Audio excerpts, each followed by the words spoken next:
नमस्कार। आज हम ऐसी पर्सनैलिटी की बात करने जा रहे हैं जो लिटरली बहुत ज़्यादा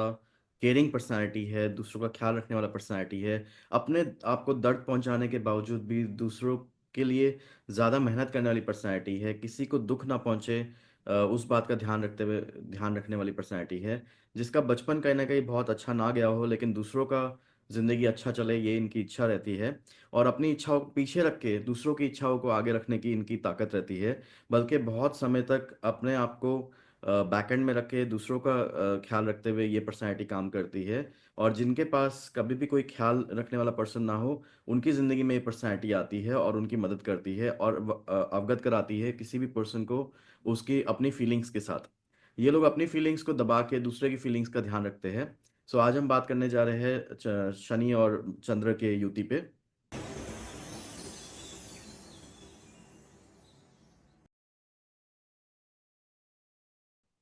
welcome to Solan science astrology. Solan science astrology में आपका स्वागत है। आज हम बात करने जा रहे हैं एक ऐसी पर्सनैलिटी की जो लिटरली बहुत जल्दी अपनी लाइफ में मैच्योर हो जाते हैं और दूसरे लोगों से ज़्यादा अपने इमोशंस को समझते हैं लेकिन अपने इमोशंस शेयर नहीं करते हैं ईजिली। तो हम बात करने जा रहे हैं सैटर्न मून कंजंक्शन पे। लेकिन आगे बढ़ने से पहले जैसे हम लोग अपनी कंजंक्शन सीरीज पे दूसरी वीडियोस बनाते आ रहे हैं उसी तरीके से इसको आगे लेके जाएंगे कि स्टार्टिंग में जो पॉइंटर्स रहेंगे वो more of psychological pointers, personality pointers, साथ ही साथ कैरेक्टरिस्टिक्स ऑफ द पर्सन, उस टाइप के पॉइंटर्स ज़्यादा रहेंगे। और जैसे जैसे वीडियो के आखिरी में जाते रहेंगे वैसे वैसे जो पॉइंटर्स कन्वर्ट होते रहेंगे वो more of vastu pointers, remedial pointers, pending Karma pointers या स्पिरिचुअल पॉइंटर्स में कन्वर्ट होते रहेंगे। वीडियो के एंड तक आप बने रहिएगा ताकि आपको वीडियो की रेंज पूरी समझ आ पाए और साथ ही साथ इससे आप अपनी लाइफ को या अपने बर्थ चार्ट को बेटर अंडरस्टैंड कर पाए और ये कंजंक्शन कैसे काम करती है उसको बेटर लर्न कर सके।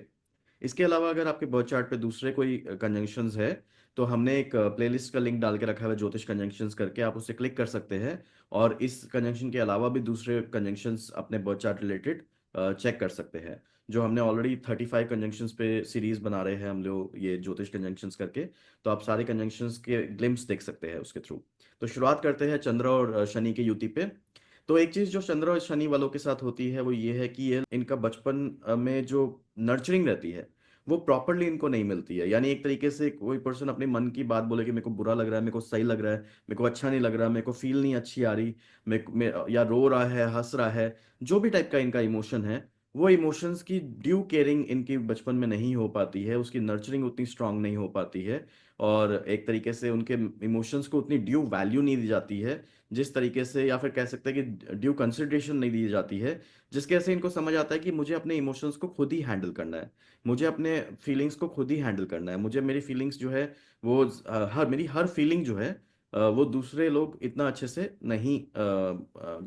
एक्सेप्ट कर सकते या उसको अंडरस्टैंड कर सकते या उसको रिजॉल्व कर सकते। ऑफ कोर्स ये बात भी इनके साथ ज़रूर होती है कि बचपन में ये लोग बहुत ज़्यादा हर छोटी मोटी बात पे अपनी फीलिंग्स को एक्सप्रेस करते हैं और इनको समझ आता है कि मेरी फीलिंग्स की ज़्यादा इंपॉर्टेंस नहीं बनती है। तो फाइनली ये फीलिंग अपने आप को खुद हैंडल करना शुरू कर देते हैं, यानी अपनी खुद की जो ग्रोथ है, अपनी खुद की जो मेच्योरिटी है, खुद की जो नर्चरिंग है या खुद की अपनी फीलिंग्स का जो ख्याल है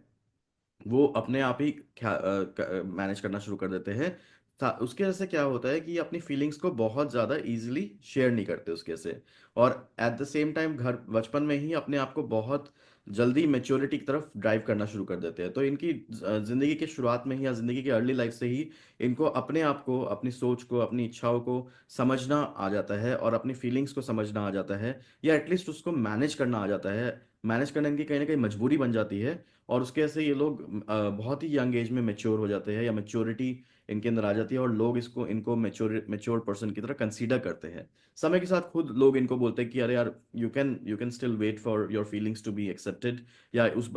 बच्चे की उस बच्चे को जो चाहिए है उसके बारे में ज़्यादा सोच लो या उस बारे में ज़्यादा ख्याल रख लो। तो लेकिन यू कैन स्टिल वेट, मतलब इनको जो चाहिए होता है उसके लिए लोग इनको खड़ा कर देते हैं कि रुक जाओ अभी, लेकिन उस बच्चे का ख्याल रख लो। समय के साथ इनके साथ इस पर्टिकुलर कॉम्बिनेशन कैसे या इस पर्टिकुलर पॉइंट कैसे ये सिचुएशन बन जाती है कि ये कहीं ना कहीं एक पर्सनैलिटी में कन्वर्ट हो जाती है जिसको मैं अक्सर कोकोनट पर्सनैलिटी बोलता हूँ। तो कोकोनट पर्सनैलिटी मतलब बाहर से ये बहुत सख्त दिखते हैं और अंदर से ये बहुत नरम हो जाते हैं। ऑफ कोर्स साइन प्लेसमेंट और साथ ही साथ सैटर्न ज़्यादा स्ट्रांग है या मून ज़्यादा स्ट्रांग है उस पर बात कन्वर्ट होती रहेगी। सैटर्न ज़्यादा स्ट्रांग होगा तो ये कोकोनट पर्सनैलिटी बनेंगे, मून ज़्यादा स्ट्रांग होगा तो ये पेबल पर्सनैलिटी बनेंगे।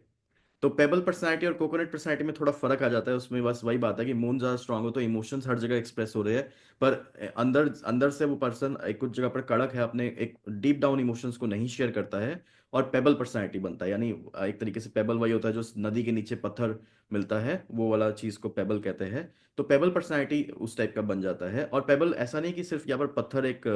सिग्निफिकेशन एक्सप्लेनेशन के लिए, एग्जाम्पल के लिए। यहाँ पर वो पेबल पर्सनैलिटी ये भी शो करता है कि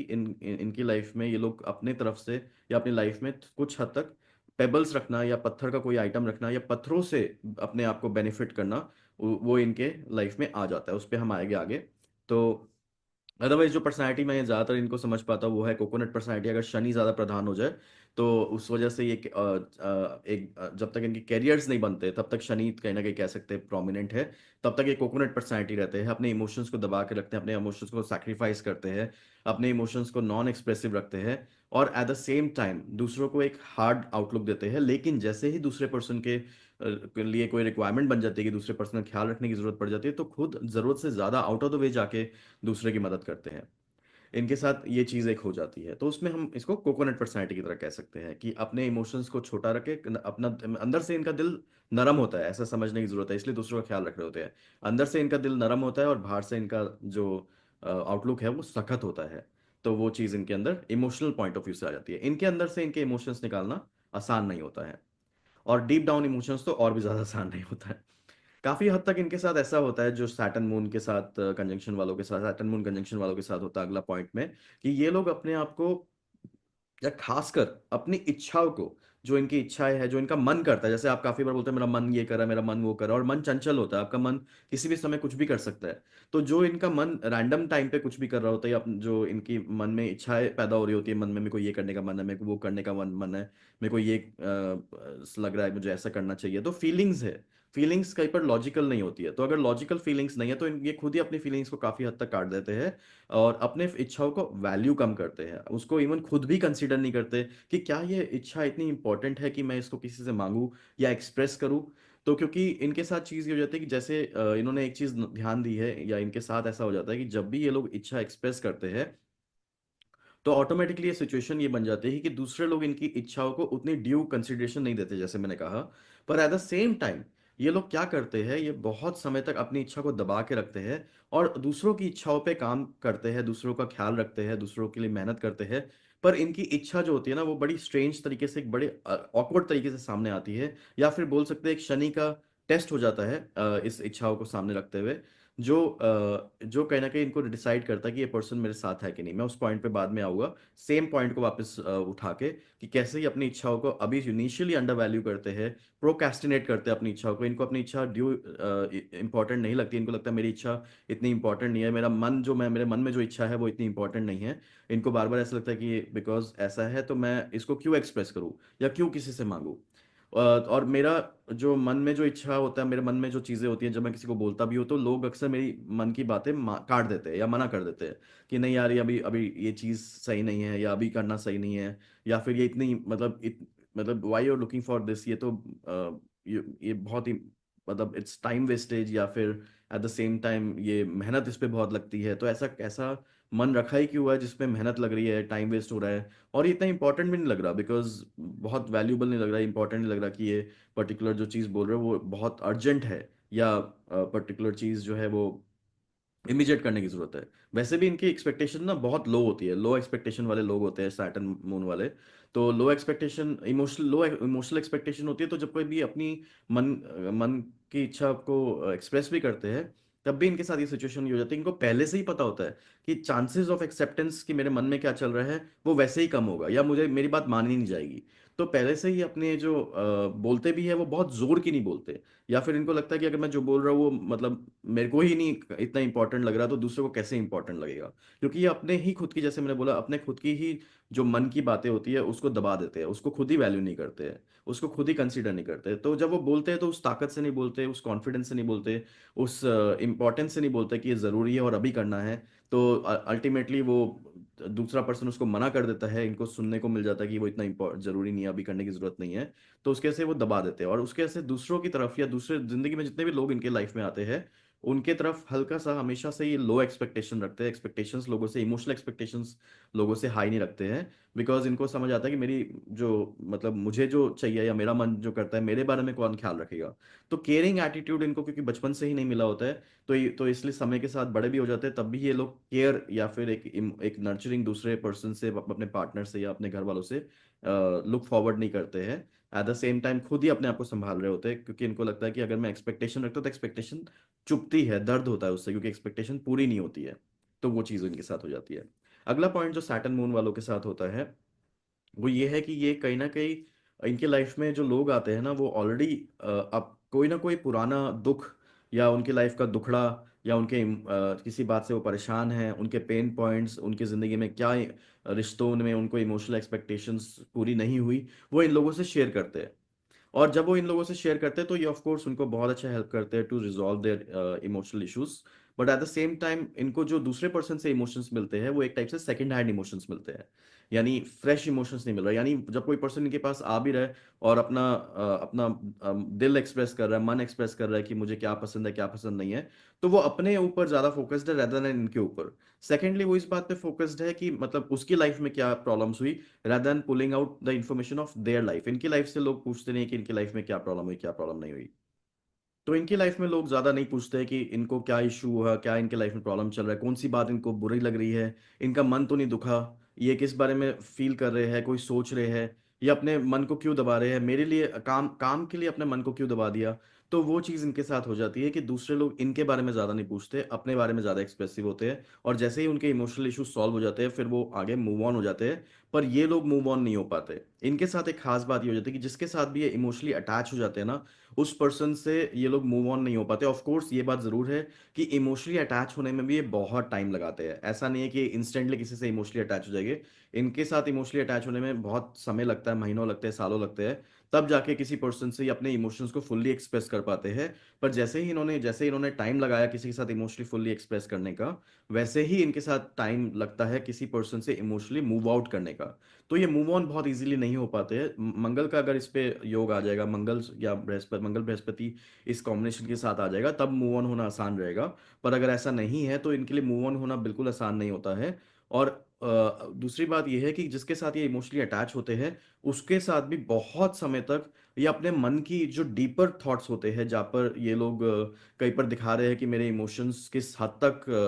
गहरे हैं, या मेरे इमोशंस किस तरीके से टॉर्चर्ड है या दर्द है मेरे इमोशंस पे, उसको एक्सप्रेस नहीं करते हैं। इनफैक्ट बहुत यंग एज का भी अपने जो बचपन का जिस टाइप से इनकी नर्चरिंग रही, या बचपन में कौन सी बात इनको बुरी लगी, स्कूल कॉलेज में इनको कौन सी बात बुरी लगी, उस बात को भी ये लोग अपने पार्टनर को या अपने क्लोज्ड पर्सन को, जो पर्सन बहुत पास है दिल के, उसको एक्सप्रेस नहीं करते हैं और अपने इमोशंस शेयर नहीं करते हैं। समय लगता है इनको वो इमोशंस शेयर करने में, और वो इनका एक माइलस्टोन होता है। अगर इन्होंने किसी से अपने डीपर इमोशंस शेयर कर दिए, वो इमोशंस शेयर कर दिए जहाँ पर इनको लगता है कि दूसरा पर्सन हंसेगा मेरे इमोशंस पे, मेरे मन की बातों पे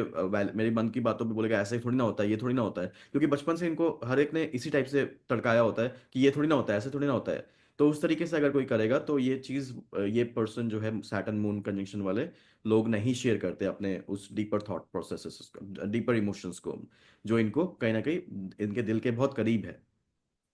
अगली चीज इनके साथ ये हो जाती है कि सैटर्न मून कंजंक्शन वालों के साथ, कि ये लोग अपने जो ग्रैंड पेरेंट्स होते हैं, जैसे दादा हो गया, नानी हो गया, तो ये नानी या फिर नाना नानी हो गया, दादा दादी हो गया, तो उनके साथ ये लोग बेटर एंगेज हो पाते हैं। और उनके साथ इनका एक इमोशनल कनेक्ट घर वालों से ज्यादा होता है, बल्कि मदर से ज्यादा या मदर से बेटर कनेक्शन इनका दादा दादी और नाना नानी से होता है। सबसे बड़ी बात इनकी ये हो जाती है कि ये उनसे और खासकर फीमेल वर्जन जो होता है, इसमें हम बात करें नानी हो गया या फिर दादी हो गया, तो ग्रैंड मदर हो गया या ग्रैंड मदर जो हो गए, तो ग्रैंड मदर जो हो गया उनके पैटर्नल साइड का या मैटरनल साइड का कोई भी चलेगा। लेकिन ग्रैंड मदर जो है उनके साथ ये ज़्यादा डीपली एंगेज हो पाते हैं, डीपली कनेक्ट हो पाते हैं। और इनको जो ख्याल एक जो देता है, यानी इनका जो केयर करता है वो कहीं ना कहीं ग्रैंड पेरेंट्स ज़्यादा अच्छा केयर करते हैं। खासकर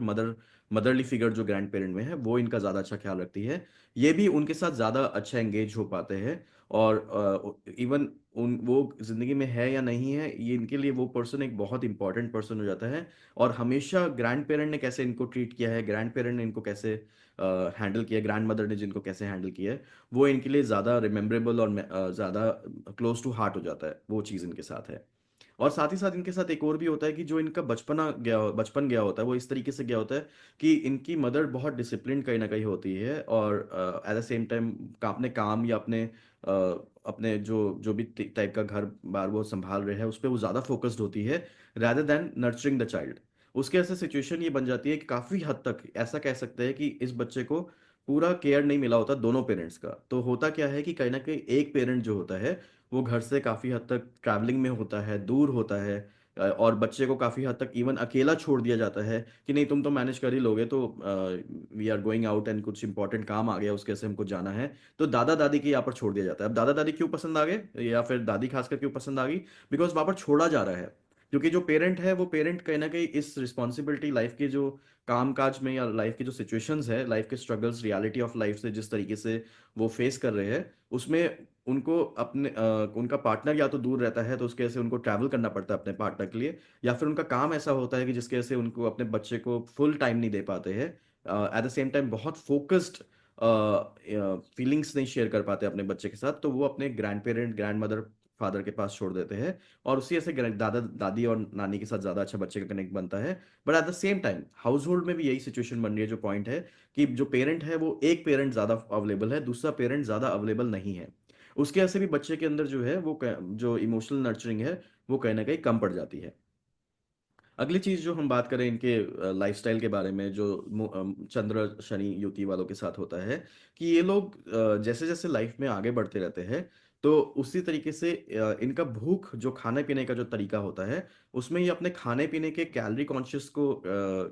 के बारे में बहुत कॉन्शियस रहते हैं। जैसे किस टाइप से बॉडी का वेट क्या है, वेट के ऊपर इनको बड़े कमेंट्स मिलते हैं वैसे। और दूसरा, कितना खाना खा रहे हैं, कितना नहीं खा रहे। एट द सेम टाइम जो खाना खाते हैं वो कितनी क्वांटिटी खा रहे हैं, ज़्यादा तो नहीं खा रहे, कम तो नहीं खा रहे, तो वेट बढ़ रहा है कि नहीं, खाने की क्वांटिटी कैसी है कैसी नहीं है। एट द सेम टाइम खाना शेड्यूल में खाया जा रहा है कि नहीं। तो इनके साथ ये चीज़ ज़रूर रहती है कि खाना शेड्यूल में खा रहे हैं कि नहीं, वो बात इंपॉर्टेंट हो जाती है कि खाना रेगुलरली शेड्यूल में खाना चाहिए, तो वो चीज़ इनके साथ हो जाती है। पर खाने के बारे में एक कुछ चीज़ें और भी हो जाती है। जैसे इनके साथ एक सिचुएशन बन जाती है चंद्र शनि युति वालों के साथ, कि बाहर का खाना या जंक फूड का सिचुएशन बन जाता है, स्टेल फूड का सिचुएशन बन जाता है, तो उस चीज़ का इनको ध्यान रखना चाहिए। ऑफ कोर्स स्कॉर्पियो साइन के अंदर ये कॉम्बिनेशन आ जाए तो वो सिचुएशन ज़्यादा बन जाती है। सेकंड हाउस में ये सिचुएशन आ जाए तब भी ये सिचुएशन ज़्यादा बन जाती है। पर अदरवाइज इनको स्टेल फूड अवॉइड करना चाहिए, कि इवन फ्रिज में रखा हुआ खाना, बहुत समय तक फ्रिज में रखा हुआ खाना भी अवॉइड करना चाहिए। तो वो चीज़ इनके साथ इंपॉर्टेंट हो जाती है। खाना जब ये लोग बनाते हैं तो बहुत मेहनत करके बनाते हैं, समय लगा के बनाते हैं, और अच्छा खाना बनाते हैं, बल्कि रेगुलर रूटीन में भी ये लोग खाना बना सकते हैं। बाकी कॉम्बिनेशंस जो ज्योतिष के कंजंक्शंस की है उसमें ज़रूरी नहीं कि पर्सन रेगुलर रूटीन में खाना बना सके, पर ये रेगुलरली मेहनत करके खाना बना सकते हैं, लेकिन बहुत मेहनत करते हैं, बहुत समय लगाते हैं खाना बनाने में। और कोशिश करते हैं कि सारा जो खाना है वो अ, दूसरों का ख्याल रखते हुए खाना बना रहे होते हैं, बल्कि काफ़ी बार अपनी प्लेट में खाना कम करके दूसरे लोगों की प्लेट में खाने सही से पहुंच रहा है कि नहीं, उस बात का ध्यान इनका ज़्यादा रहता है। और इस कॉम्बिनेशन में एक और चीज़ आ जाती है, अगर कि खाने में नमक की क्वांटिटी या नमक का यूसेज थोड़ा सा ज़्यादा हो जाता है। शन अगर अगर सूर्य बृहस्पति का सिनारियो यहाँ पर ज़्यादा आ जाएगा तो ऑटोमेटिकली नमक का यूसेज कम हो जाएगा। पर अगर सूर्य बृहस्पति का कोई कनेक्ट नहीं है इसके साथ, तो नमक की क्वांटिटी हल्की सी ज़्यादा हो जाती है। खाने के जो मूल तत्व होते हैं या मूल स्वाद होता है, उस पे इनका ध्यान ज़्यादा होता है। जैसे कि बात की जाए कि जो सलबट्टी में बनाया हुआ खाना होगा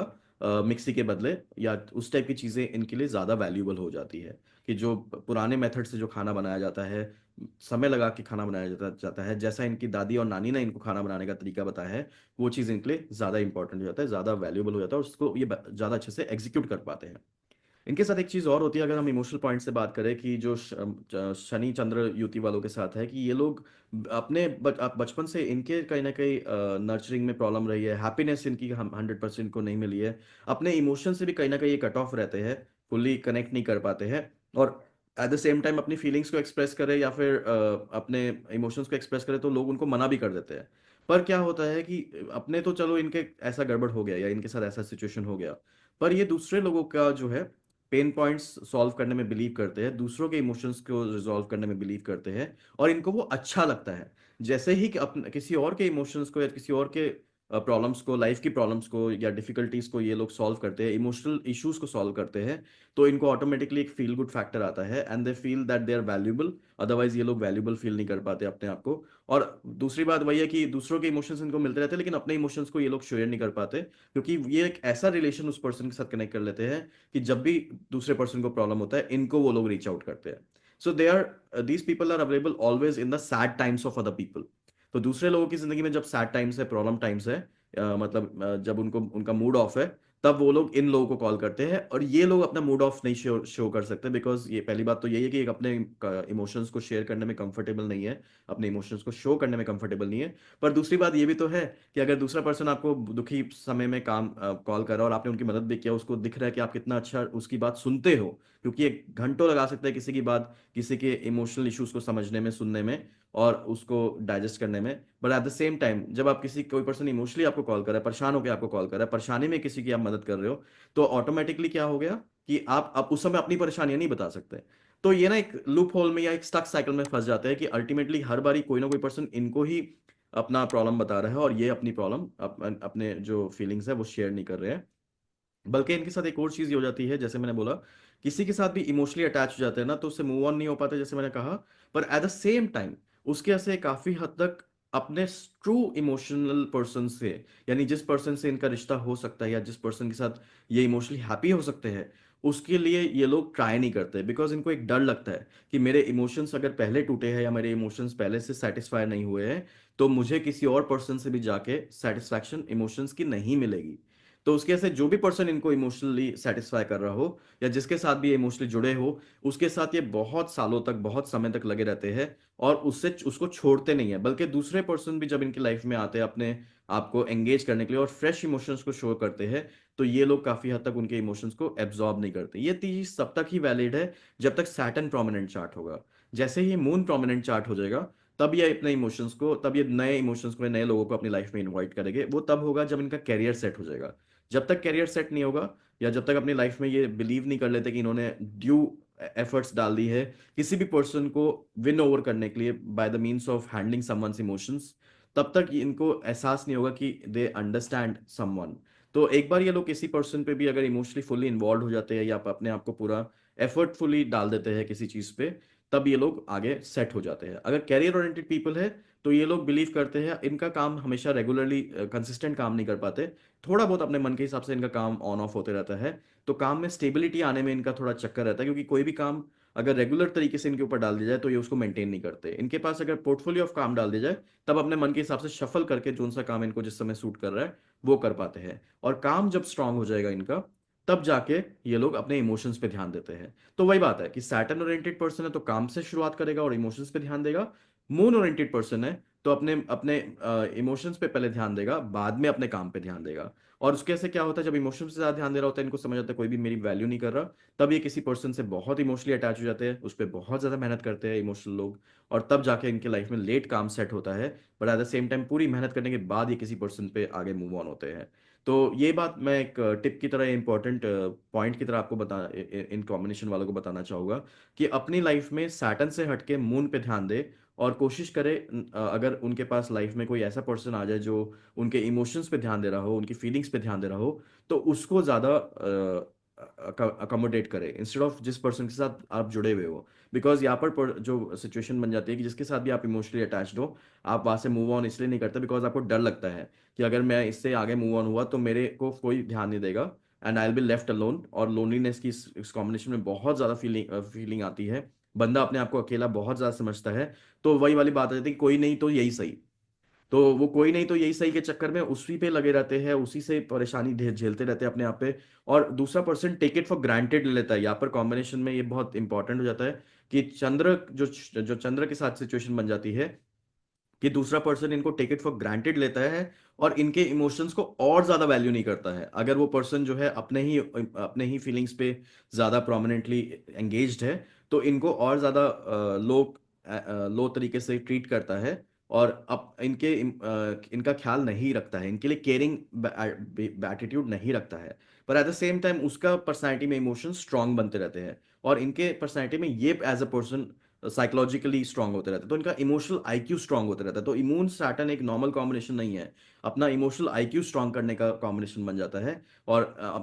अपना इमोशनल ईक्यू स्ट्रांग करने का सिचुएशन कॉम्बिनेशन बन जाता है, और अपने आप को इमोशनली या अपने अपने को स्ट्रांग पर्सनालिटी की तरह हैंडल करने का मौका बन जाता है, बिकॉज ये कॉम्बिनेशन आपको इंटरनली स्ट्रांग करती है, एक्सटर्नली के बदले ये इंटरनली आपको कॉम्बिनेशन स्ट्रांग करती है। और जैसे मैं एक पॉइंट बोल रहा था कि मैं आपको बाद में बताऊंगा, वो पॉइंट ये आ जाता है कि जैसे ही अपने मन की बातों को प्रोक्रेस्टिनेट करते हैं, वो उसमें एक एग्जाम्पल मैं आपको बताना चाहूंगा, वो ये लोग क्या करते हैं, जैसे ये लोग क्या बोलेंगे, रात के 2 बजे बोलेंगे मुझे आइसक्रीम खाना है।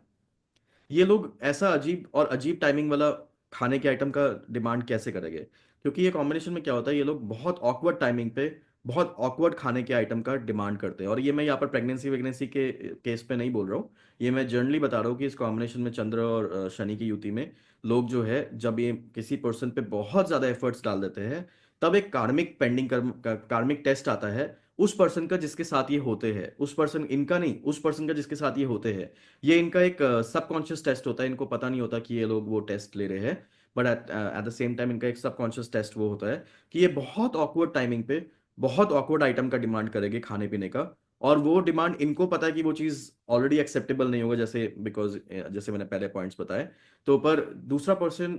जाने अनजाने में इनका वो जो रिक्वायरमेंट है उसको कैंसिल आउट कर देता है। नहीं नहीं, अभी बहुत लेट हो गया है, ये चीज़ अभी अवेलेबल नहीं होगी, ये तो लेट हो गया, अभी नहीं हो पाएगा, या वो खाने की आइटम अभी अवेलेबल नहीं होगी, या फिर अरे यार ऐसी बातें क्यों कर रहे हो, इतनी कोई ये तो कोई टाइम है ऐसी खाने के आइटम मांगने का। तो ये पर्सन ये हरकत करके दूसरा पर्सन ऑटोमेटिकली इनके साथ अपना कट ऑफ वाला जर्नी शुरू कर देता है, बिकॉज ये लोग ऑलरेडी तब ये लोग इस टाइप की इच्छाएं उस पर्सन से तब करते हैं जब ऑलरेडी ये चंद्र शनि वाले लोग जो है, वो उस पर्सन पे दूसरे पर्सन पे ड्यू एफर्ट्स डाल चुके होते हैं, उसकी ओवर नर्चरिंग, उसकी ओवर केयरिंग या उसका ख्याल रख चुके होते हैं अच्छे से। बिकॉज वो जब अच्छे से ख्याल रख चुके होते हैं तब जाके ये चीज एक्सप्रेस करते हैं। तो ऑटोमेटिकली जब वो प्रोड्यूसर पर्सन इनके वो चीजों को या मन की बात को काट देता है, तो इनके अंदर एक कटाश पैदा हो जाती है, इनका मन दुखी हो जाता है, और इनको फील आ जाता है कि मतलब मैंने इतनी छोटी सी चीज मांगी, क्योंकि हमेशा छोटी चीज मांगते हैं, बड़ी चीज नहीं मांगते। तो ये लोग बोलते हैं मैंने इतनी छोटी चीज मांगी, मैंने इतनी छोटी चीज मांगी जो बिल्कुल भी वैल्यूएबल नहीं है, और वो छोटी चीज भी मतलब दूसरा पर्सन मेरे लिए करने को तैयार नहीं है, बल्कि और वो चीज एकदम से इनको कट ऑफ कर देती है, बिकॉज ऑलरेडी ये बचपन से अपनी मदर से एक तरीके से काफी हद तक निग्लेक्ट हुए हैं, और अब जब किसी का ख्याल उन्होंने अच्छे से रखा है, तो इमोशनली दूसरे पर्सन से एक्सपेक्टेशन, इतनी लो एक्सपेक्टेशन ये लोग रखते हैं कि मतलब मेरे लिए इतना तो कर सकते थे, लेकिन वो पर्सन जब उस चीज को मना कर देता है, या वो चीज एक तरीके से उसको ड्यू इंपॉर्टेंस नहीं देता है, तो ऑटोमेटिकली उस पर्सन ने अपनी जर्नी इस पर्सन को दूर करने के लिए शुरू कर चुके हैं। और इनके अंदर तब जाके ये सिचुएशन आ जाती है कि मैं इस पर्सन के लिए इतना सब कुछ किया, मैंने आदमी के लिए या इस औरत के लिए या इस लड़की के लिए इतना सब कुछ किया, इस लड़के के लिए इतना सब कुछ किया, और ये पर्सन मेरे इमोशंस, मेरे मेरे फीलिंग्स को बिल्कुल केयर नहीं करता। और या मैंने इवन पेरेंट्स के ऊपर भी, मैंने इन पेरेंट्स के लिए या मैंने जिनके साथ इमोशनली अटैच्ड हूँ उनके लिए मैंने इतना सब कुछ किया, और अब तब जब मैंने जाके कुछ मांगा तब भी ये लोग मेरे जो मन की बात है उसको पूरा नहीं कर रहे, और मैं इतनी छोटी चीज मांग रहा हूँ, इतनी छोटी चीज भी ये पूरा नहीं कर रहे। और मेरे को जब मैं मांग रहा हूँ तो मेरे को भी पता है कि वो चीज़ मैं अजीब सी मांग रहा हूँ, या मैं बड़े अलग टाइम पे मांग रहा हूँ, या फिर मैंने उस चीज़ को इतना डिले कर दिया, मैं बहुत दिनों से सोच रहा था ये चीज़ मांगने का, क्योंकि इनके साथ चक्कर ये होता है, बहुत दिनों से इनका मन कर रहा होता है वो खाने की चीज़ मांगने का, वो या फिर इनके मन में बहुत समय से चल रहा होता है कि इस पर्सन से ही बात करनी है। तो बहुत समय से इनका मन चल रहा होता है कि मैंने इतने समय से इंतजार किया इस पर्सन से वो बात करने का और वो चीज़ मांगने का। तो वो, और अब जाके जब मैं मांग रहा हूँ इतना वेट करने के बाद, तब तो वो चीज़ पूरी होनी चाहिए ना, क्योंकि मैं इस पर्सन पे डिपेंडेंट हूँ, कहीं ना कहीं कॉम्बिनेशन डिपेंडेंसी की भी लेके आता है। तो मैं इस पर्सन पे डिपेंडेंट हूँ और ये पर्सन मेरे लिए ये चीज़ नहीं कर रहा है, तो मेरे लिए तो इंडिपेंडेंट रहना ही सही है, मतलब इंस्टेड ऑफ डिपेंडेंट। तो ये कहीं ना कहीं सैटर्न उनका फिर स्ट्रांग होना शुरू होता है कि मैं खुद ही अपने जो चीज़ मुझे चाहिए मैं उसका ख्याल रख लूंगा। तो अगर उनको जैसे सपोज रात के 2 बजे कुछ खाने के लिए लेके आना है, तो समय के साथ ये लोग ड्राइविंग सीख लेंगे, या ड्राइविंग आती है तो खुद जाके ले आएंगे, लेकिन उस आगे से उस पर्सन को नहीं बोलेंगे, और इस तरीके से ही अपना इमोशनल डिटैचमेंट शुरू कर देते हैं दूसरे पर्सन से, और तब जाके दूसरे लाइफ में किसी और पर्सन के लिए मूव ऑन करते हैं। तो मैं ऑफ कोर्स इसको रिलेशनशिप पॉइंट ऑफ व्यू से लेके जा रहा हूँ, क्योंकि मेरा जो फोटे है वो रिलेशनशिप एरिया ज़्यादा है। पर अदरवाइज ये एक इमोशनली जिस पर्सन से अटैच होते हैं, ज़रूरी नहीं है कि ये लोग इनफैक्ट किसी लड़का लड़की से ही अटैच हो रिलेशनशिप उस फॉर्म में नहीं, किसी भी टाइप का रिलेशनशिप में, मदर फादर रिलेटिव्स, किसी भी टाइप के फ्रेंड्स, किसी भी टाइप के रिलेटिव्स में, ये जहाँ पर भी आप इमोशनली बहुत एंगेज्ड है और साथ ही साथ आपका एक बहुत क्लोज रिलेशन है, तो वहाँ पर ये पर्टिकुलर पॉइंट्स एप्लीकेबल हो जाएंगे। अगली चीज जो आती है सैटर्न मून कंजंक्शन वालों के साथ, वो ये है कि ये कहीं ना स्पिरिचुअल पॉइंट ऑफ व्यू से अगर आपको समझे तो एक तरीके से ये लोग महाकाली को, माँ काली को रिप्रेजेंट करते हैं। और माँ काली जिस तरीके से बच्चों का ख्याल रखती है, और खासकर इनके साथ जो इंट्यूशनल सिचुएशंस होती है, जो जो पेसिमिस्ट साइड ऑफ इंट्यूशन होती है, या फिर किसी की लाइफ में प्रॉब्लम्स वाली जो इंट्यूशन होती है, वो ज़्यादा इनके लाइफ में चलती है।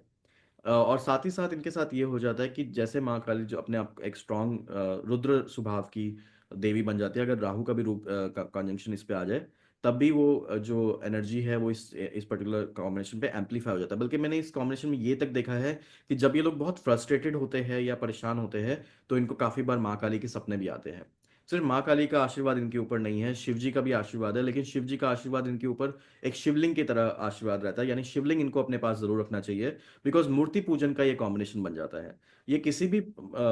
स्टोन बेस्ड जो देवी देवता हो गए, उससे ज़्यादा अच्छा अटैच होते हैं और उसका ज़्यादा अच्छा ख्याल रखते हैं। तो इनको अपने पास हमेशा कोई ना कोई स्टोन बेस्ड देवता रखना चाहिए, शिवलिंग रखना चाहिए अगर रख सके तो। और उसका हमेशा ख्याल रखना चाहिए, उसका उसको क्लीन रखना चाहिए, उसको जल अभिषेक करना चाहिए। उस तरीके से ये लोग अपने आप को ज़्यादा बेटर मैनेज कर पाते हैं, और साथ ही साथ अपने अपने लाइफ में इम्प्रूवमेंट्स लेके आ पाते हैं।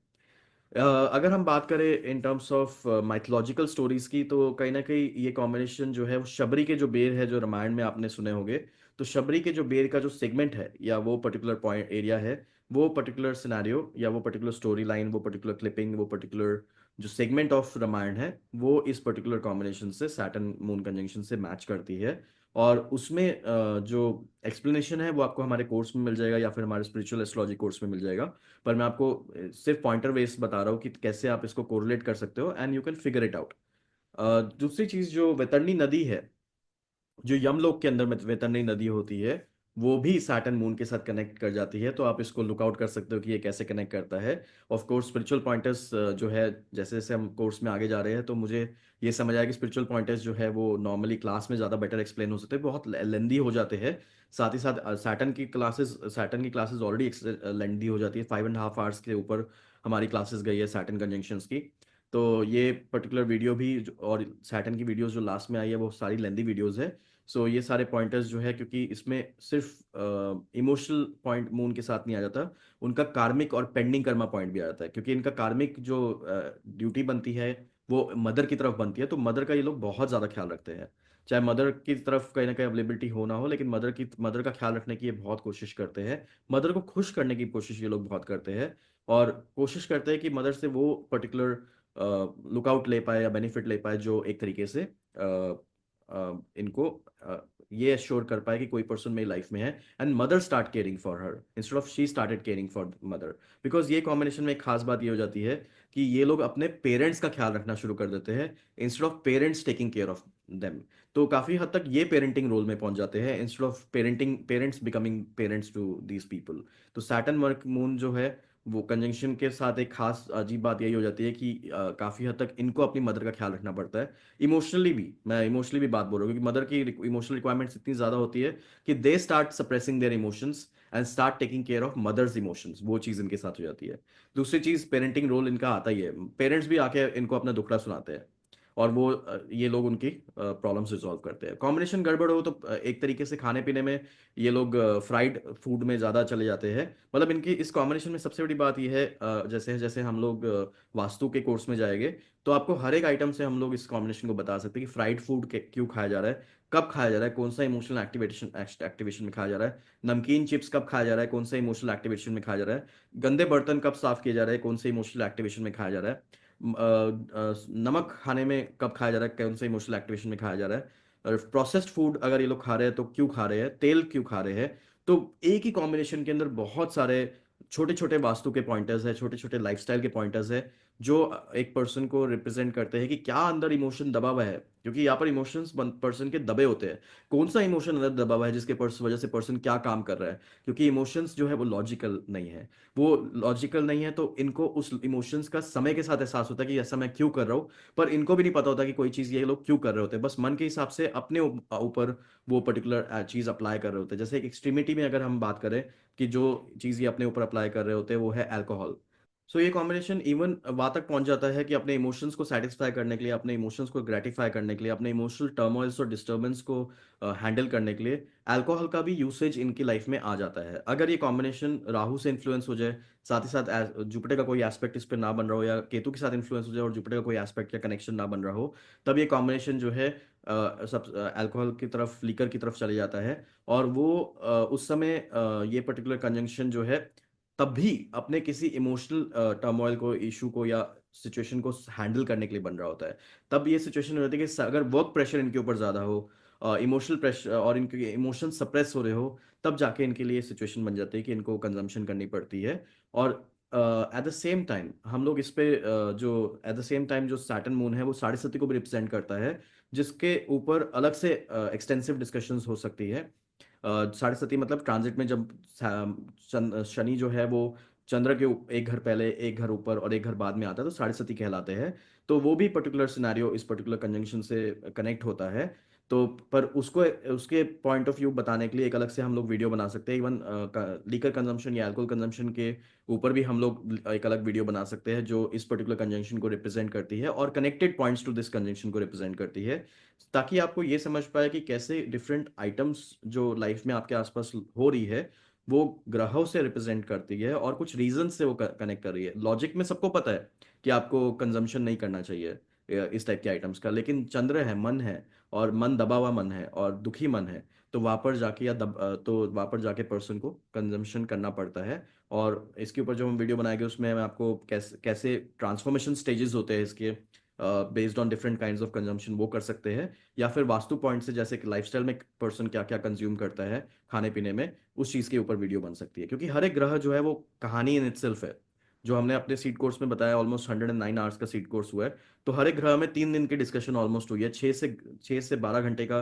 6 से 12 घंटे का डिस्कशन एक ग्रह पे हुआ है। उस लेवल तक ये सिनेरियोज किसी ग्रह पे चले जाते हैं। और बारीक से बारीक सिचुएशन जब ग्रह की चेंज होती है, तो आपके लाइफ में, आपके मन में क्या सिचुएशन चेंज हो रही है, तो उस चीज से कनेक्ट हो जाता है। तो अभी इस पर्टिकुलर डिस्कशन को, इस पर्टिकुलर वीडियो को यहीं पर ही हम कंक्लूड करेंगे, ताकि सैटर्न की और आगे लेके ना जाए। सैटर्न का वीडियो ऑलरेडी लंबा हो जाता है, और साथ ही साथ जो इसकी गहराई है और कार्मिक एरियाज है उस पे जाने का मन करता है, इच्छाएं करती है, और उसको बेटर इंटरप्रेट करना या उसको बेटर रिजॉल्व करने की लिए जो सब्सटेंस दिया जाता है उसकी सिचुएशन बन जाती है। पर आप उसको बेटर हमारे कोर्स से ज़्यादा अच्छा समझ सकते हैं इंस्टेड ऑफ वीडियो से। तो वीडियो सिर्फ आपके लाइफ को कुछ हद तक सपोर्ट करने के लिए है, और वीडियो आपकी गाइडेंस के लिए है। वीडियो आपको होगा तो अच्छा लगे तो आप ज़रूर आप कमेंट सेक्शन पे लिखिए कि आपके लाइफ में ये कंजंक्शन कैसे काम कर रहा है। और एट द सेम टाइम अपना एक्सपीरियंस उस तरीके से शेयर करेंगे तो हमारा ज्योतिष का जो इंटरप्रिटेशन है, इस प्रिडिक्शंस का जो इंटरप्रिटेशन है, वो इम्प्रोवाइज होगा और ज्योतिष उससे बेटर होगा। अगर आप एस्ट्रोलॉजर है तो अपने क्लाइंट के साथ ये पर्टिकुलर कंजंक्शन के जो इनसाइट्स है वो शेयर कर सकते हैं, और उनका एक्सपीरियंस या आप कमेंट सेक्शन पे लिख सकते हैं। अगर आपका कोई फ्रेंड है जिसके चार्ट पे, बर्थ चार्ट पे कंजंक्शन है, तो उसको आप ये वीडियो शेयर कर सकते हैं, और वो अपने एक्सपीरियंसेस कमेंट सेक्शन पे लिख सकता है, ताकि हम लोग बेटर अंडरस्टैंड कर सकें इस कंजंक्शन को, और इसके जो प्रिडिक्शंस है उसको इम्प्रोवाइज कर सके, अपनी लाइफ को बेटर बना सके थ्रू ज्योतिष। इसके अलावा हमारा हमने 35 कंजंक्शंस पे ऑलरेडी कोर्स रन कर रहे हैं, जिसपे टोटल 115 आवर्स क्रॉस कर चुके हैं। मोर देन 5000 प्रिडिक्शंस हम लोग देख चुके हैं। वो पर्टिकुलर कोर्स पे अगर आप इंटरेस्टेड है रजिस्टर करने के लिए, तो आप लिंक पे क्लिक कर सकते हैं, ज्योतिष कोर्स करके। Sapling course, sapling conjunction course उसका नाम है। और साथ ही साथ